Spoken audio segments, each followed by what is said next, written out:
میرے نزدیک کہکا وہ ہے کہ جسے نچوڑا جائے تو آنسو ٹپکیں۔ وقت بڑی ظالم چیز ہے، یہ کلائیوں سے چوڑیاں لے جاتا ہے اور چھریاں دے جاتا ہے۔ ہماری قوم کو یہ نہیں پتا کہ وزیر اعظم کا اصل کام کیا ہوتا ہے۔ وہ تو بس یہ جانتی ہے جو سڑکیں، پل اور گٹر بنائے وہی وزیر اعظم ہے۔ دنیا کے دیگر ممالک میں جھوٹ کو بہت معیوب سمجھا جاتا ہے، مگر وطن عزیز میں اچھا جھوٹ بولنے والے کو وزیر اطلاعات لگایا جاتا ہے۔ آج کل کے لوگوں کو اتنی جلدی زکام نہیں ہوتا جتنی جلدی ان کو پیار ہو جاتا ہے۔ ٹوٹی چارپائی اور لمبی جدائی دو ایسی چیزیں ہیں جس میں انسان بے سکون رہتا ہے۔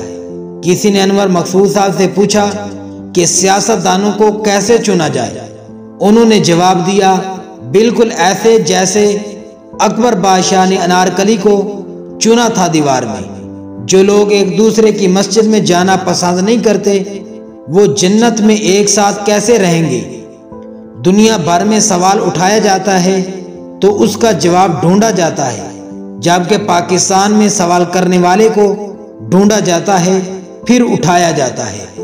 حاجیوں کی تعداد میں پاکستان دوسرے نمبر پہ، دنیا کے ایماندار ملکوں میں 160ویں نمبر پر۔